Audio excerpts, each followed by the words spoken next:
I want to ask two related questions today. Does God know everything that you will choose? And are you free? Today is a snow day. We just got dumped several inches, and I finished digging everything out this morning. So we're just home on a snow day. And I thought I would just post uh, to kind of follow up on yet another Facebook debate, because if people are posting these kind of things on Facebook and getting a lot of engagement, obviously, these are still open questions that people care about. So I want to talk today, hopefully in a brief way, about uh, Calvinism, Arminianism, and Molinism as options for how we approach the question of free will and God's sovereignty and our human responsibility. But before we get into what each of those positions and options has to say about those things, excuse me, we need to, I think, back up just a second and talk about the idea of God knowing everything a little bit more conceptually. Like, what do we actually mean by omniscience, God knowing everything? Of course, anyone with all of those positions would, I think, agree that God eternally and timelessly knows everything. The Bible is super clear all throughout that there is nothing that God doesn't know. Furthermore, the Bible, with equal clarity, seems to say that God, in some important sense, determines that he is in control of everything. It also very famously says that God is not the author of evil, that he is not the direct cause of our sin, and very squarely lays the blame for sin at our feet. We are culpable and guilty and responsible for our own sin. You look at something like in the Lord's Prayer, lead us not into temptation. Um, that seems to be baked into that petition, an intersection of somehow God is going to dispose of this. We pray to him for something that he will do with regard to temptation, and yet our choice is also in there, right? The situation in which we are tempted and will possibly end up in sin, and that those two things come together.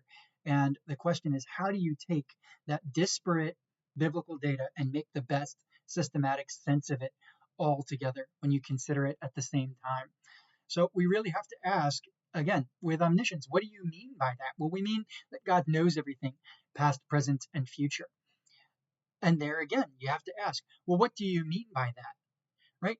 What, because your conception of what futureness is, the idea of contingency, things that will or will not happen, that you do not know about because they are future to you, is relevant to this discussion.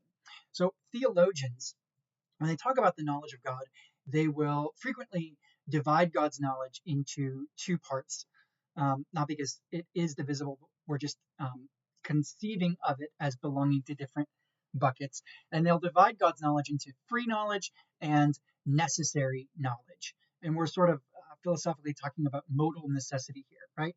What is necessary and what is contingent? So God's necessary knowledge would be God's knowledge of his own essence.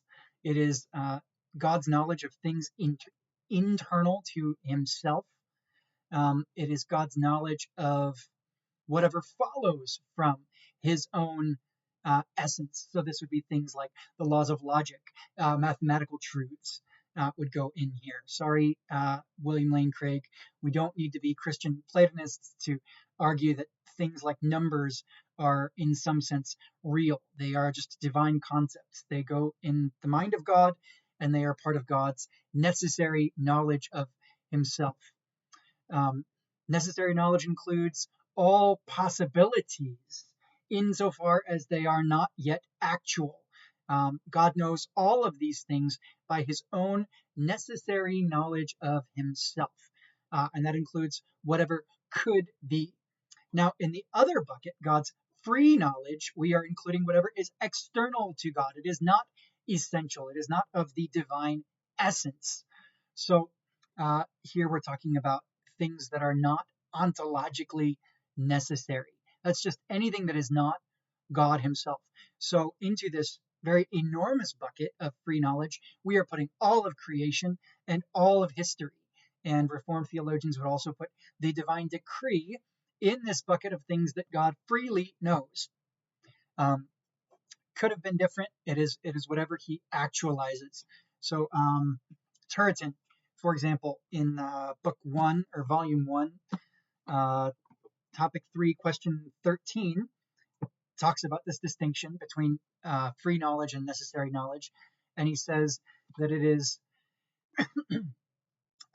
distinguished by theologians into knowledge of simple intelligence, or natural and indefinite, and knowledge of vision, or free and definite. And the former is knowledge of things merely possible. The latter is knowledge of future things and is called definite because future things are determined by the sure will of God. That's basically what I just said in different words. You come to something like the Westminster Confession of Faith, which is going to set out, obviously, the Reformed Calvinist position. And you flip over to chapter 3, and we read this, just a wonderful summary of what Calvinists believe about this issue. God, from all eternity, did, by the most wise and holy counsel of his own will, freely and unchangeably ordain whatsoever comes to pass. Yet so as thereby neither is God the author of sin, nor is violence offered to the will of the creatures, nor is the liberty or contingency of second causes taken away, but rather established. And then 3:2 says, although God knows whatsoever may or can come to pass upon all supposed conditions, yet hath he not decreed anything because he foresaw it as future, or as that which would come to pass upon such conditions. Notice that second section is explicitly denying this kind of bare, passive, observational knowledge of things that are indeterminate and outside of the decree. Okay, so that's roughly Calvinism, but we said we're talking about Calvinism, Arminianism, and Molinism. And typically that is described as being a disagreement over the issue of free will, very narrowly conceived. But I hope that you can see where we've begun here, that really it's a disagreement more fundamentally about divine knowledge. So Molinism is, just by definition, it's all about middle knowledge. It is trying to set up this third category of what are called counterfactuals of creaturely freedom in between the necessary and the free knowledge of God. That God has necessary knowledge, free knowledge, and this third bucket of middle knowledge between the two. And the problem with that is, like, think about that in terms of a Venn diagram. Like, what could that look like? Well, okay, God knows what could be by his necessary knowledge. He knows what will be by his free knowledge. What's left between those two for this third overlapping category to go on the Venn diagram and be middle knowledge? Well, it's according to Molinism, what would be if X, Y, and Z, which may or may not be. So it's something that is genuinely indeterminate. But the problem is, whatever is indeterminate is unknowable, isn't it? So, it doesn't really fit with this scheme that we have just laid out briefly here. It really is this radical reconstruction down to the bones of the knowledge of God. And Turretin gets into that. You can go to topic 4, questions 4 and 5. I won't quote anything because it's very extensive, but he discusses it there at length. So if we approach these three positions from what's the primary concern that each camp is looking to preserve as most important in their theological scheme. Obviously, Calvinists think very highly about preserving the sovereignty of God over all things, that if we have, or if we concede libertarian free will, this idea that, our human free will, it can influence God and have control over things that are outside of God's control, that is a big no-no. And so they would deny that human beings have libertarian free will because it is an assault on the sovereignty of God. Arminians, on the opposite take, are very concerned to preserve free will, and particularly to preserve human responsibility. They see God's exhaustive decree of determining everything that happens, like the confession just said, as being essentially very damaging to the idea of human beings being responsible for the choices that we make. That if things are necessary, then they are not free, and therefore they cannot be things that we're responsible for. Determined acts are not free and responsible acts in some important way. And then Molinism really is just trying to have its cake and eat it too, and pose a third way between those. And I won't spend too much time on it because I just really don't think that it works. But one solution that I think is very rarely talked about or really even understood by its opponents and is only brought up ever by Calvinists who are defending themselves against attacks, although it really is, I hope I'll show you in a moment, the historical position of the church is compatibilism. If you want a really good modern type exposition, I'm blanking on the title, but there was a wonderful essay by Anderson and Welty defending compatibilism and expounding it. But essentially, compatibilism just simply denies that determinism is destructive of the free will, that those things are compatible, that something can be both determined and free in maybe not the libertarian sense, but in an important sense. And to show you that that's nothing new, you go to something like Augustine's City of God, Book 5, Chapter 9, and he explicitly says, we're not dismayed by the difficulty that what we choose to do freely is done of necessity. Those two things can both be true, and it's not a problem. Anselm has a whole entire treatise on free will. And he seems to be a big fan of free will in the same way that the Arminians are. But even he says libertarian free will, this total freedom and being unconstrained by any kind of compulsion, is something that exists only for God. And then he would say also for the restored will of a believer who's been set free from sin. But for the reprobate, you are slaves of sin and you do not have libertarian free will. And he appeals to the multiple cause model that's found in Aristotle and other philosophers for how an act can be predestined by the will of God and yet voluntary at the same time. So circling back to the confession, I think it's important to look at the proof texts that they appeal to. They list Ephesians 1:11, where it says that God works all things after the counsel of his own will. Hebrews 6:17 talks about the immutability of God's counsel and God's will. James 1:13, of course, very famously, God is not tempted with evil, nor can he tempt anyone, but every good and perfect gift comes down from the Father of lights, with whom there is no change and no shadow of turning. And then you get on down into Acts 2 and Acts 4, where we have again this intersection of divine determinacy and yet also human responsibility being somehow both true at the same time. Acts 2, God's determined counsel and foreknowledge caused people to wickedly slay Jesus Christ. That God determined something according to his counsel and foreknowledge, and yet that includes the sinful choices of wicked men. Or again in chapter 4, Herod and Pilate freely, willingly did whatever God determined that they would do. It goes on from there. John 19:11 talks about how we have no power except what is given to us from above. Proverbs 16:33, that God is in control of something even so seemingly insignificant and random as the roll of a dice. And then you get into the verses that are often appealed to by the Molinists about counterfactuals. 1 Samuel 23:11. David is asking, if I go to such and such a place, will these people give me up to Saul?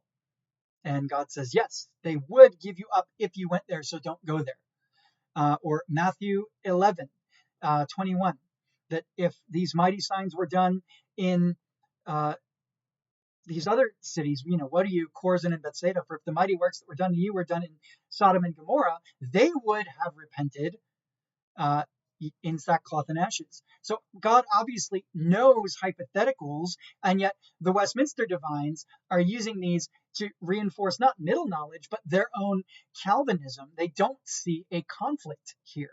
And the point is always that the decree belongs to God's secret, unrevealed, hidden will. So whatever happens is going to happen according to God's will. But the thing is, you don't know about it except after the fact.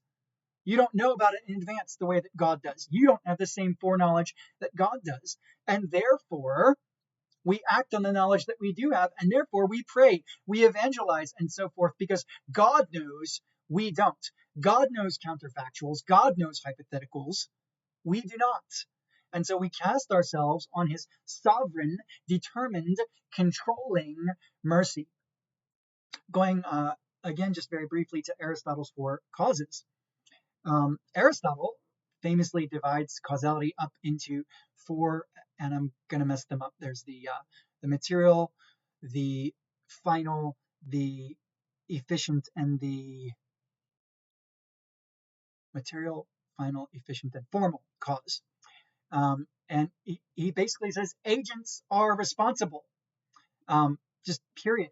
So willing acts just are responsible acts. It seems to me that libertarian free will, as it is usually described, wants this absurdly uncaused will where even your own will, even your own desires cannot compel you in the direction and reduce that choice to what actually comes out. So you look at Aristotle, the Nicomachean Ethics, book 3, chapter 1,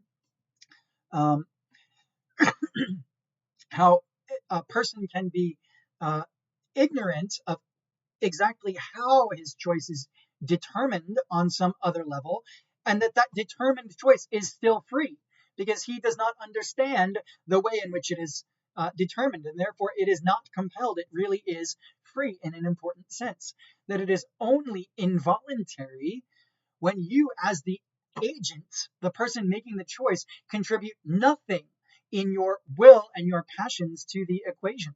The fact that you are using your will at all means that an act is ipso facto voluntary and presumably therefore praiseworthy or blameworthy. So even someone like Aristotle does not see this incompatibility between determinism on the one hand and responsibility on the other. He thinks that they can go together, that the only thing that is required for an act to be responsible is the exercise of the will. And Reformed, that just is the Reformed view. What did the Confession say? Violence is not done to the will of the creature, nor to secondary causes, but actually God's determining decree supports and enforces secondary causes. Things can have multiple causes. And so we are accounting for secondary causes. We say that God is the formal cause, man is the efficient cause. So we turn to something like our doctrine of sin. The Reformed would say that we are totally depraved. And the idea there is that our sinfulness is to be seen as a bent, as a predisposition. And so you'll very quickly see that we're working with very different definitions of what free will actually means. Some people avoid talking about free will altogether in the Reformed camp because they see it as unhelpfully clouding the issue. But at the very least, we can distinguish between libertarian free will and compatibilist free will, where we are saying, the Reformed are saying, only God has this totally arbitrary libertarian free will, but you, as a sinner, under compatibilist free will, you are free to exercise the organ of your willing. You can choose what you want in the same way that a lion is free to eat vegetables. Now, that's an imperfect analogy. I can imagine a scenario where maybe a starving lion might eat a carrot or something. I don't know, but I hope you understand the point that your sin is reducing the number of objects that you will set your affection on and choose in a very practical way. It's not eliminating the organ of choosing or disabling it. I hope that that makes sense. So, you know, this change with having a sinful nature is simply changing the objects of that free choice, not the organ itself. So, I mean, is there determinacy in back of that? Yes. Is that determinacy destructive of the operation of the will? I don't think so. And it seems like a whole bunch of people throughout church history, and certainly all modern Reformed, also don't think so. Some people find that counter argument, that construal of compatibilism, to not be sufficient, to not address their concerns sufficiently. But that just simply is the historical Reformed position. And all I see in online debates is a real misunderstanding and clouding of those issues. When it comes to Bavinck, he goes on and on about this for chapters, so I can't pull out one nice short quote to give you. But I especially like the way when he sort of dives in there. He starts off by under the topic of God's will.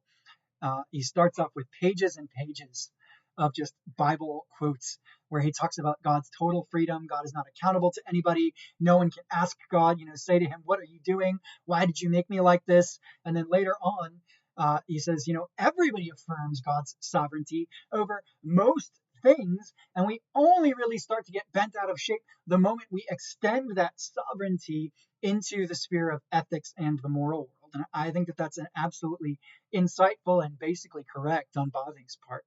So, if that defense of Calvinism is still not enough for you, then you probably still think that on my Calvinist position, it is unavoidable that God still somehow causes evil, or that freedom is an illusion on this position, or both.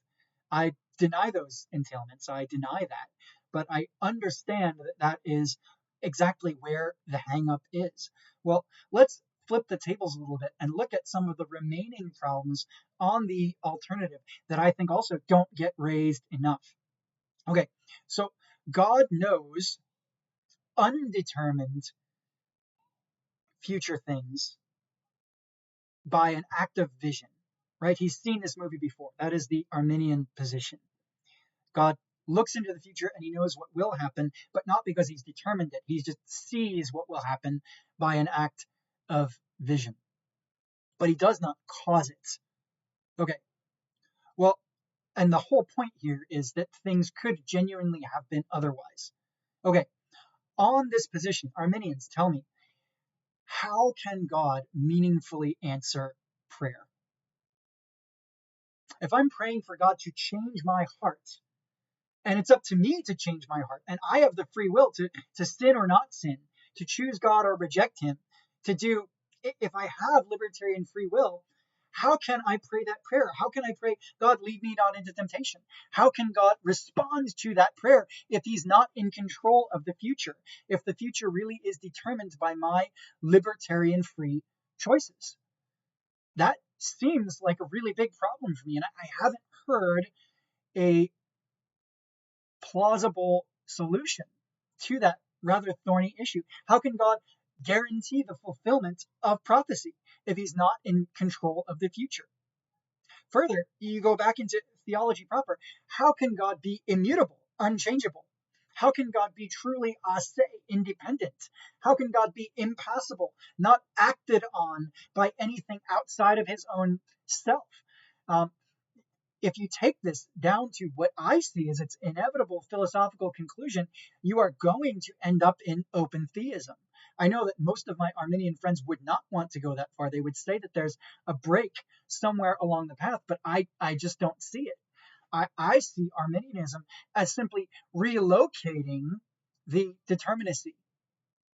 And it raises so many serious religious problems as well as problems, implications for classical theism itself. And I would say Molinism is, probably subject to, honestly, both sets of objections, which is why I think it fails even worse. Thankfully, unless you're a disciple of William Lane Craig, that's sort of the less popular option, but I won't go any further into that because this is already longer than I wanted to go. If you want to dig into this further, you can look at something like the Four Views on Divine Providence from the Zondervan Counterpoint series, which I can't seem to find on my shelf right now, but that's a good way to have learned men going back and forth on these different options. But yeah, tell me, what do you think? Do you think that your position uh, is able to overcome some of these difficulties in a way that I didn't mention? Do you think that I've done justice to both sides? Is there something else? Where do you land on this? I hope that that was helpful for you, and yeah, have a wonderful snowy day. God bless.